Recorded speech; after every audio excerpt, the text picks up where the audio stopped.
siguro na ikaw na ang tawagin naming boss.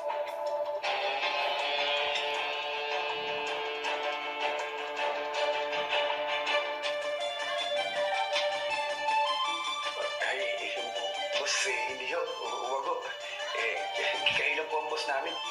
Tanggol, buwan na dumating ka sa amin, mas lalo kaming sinwerte.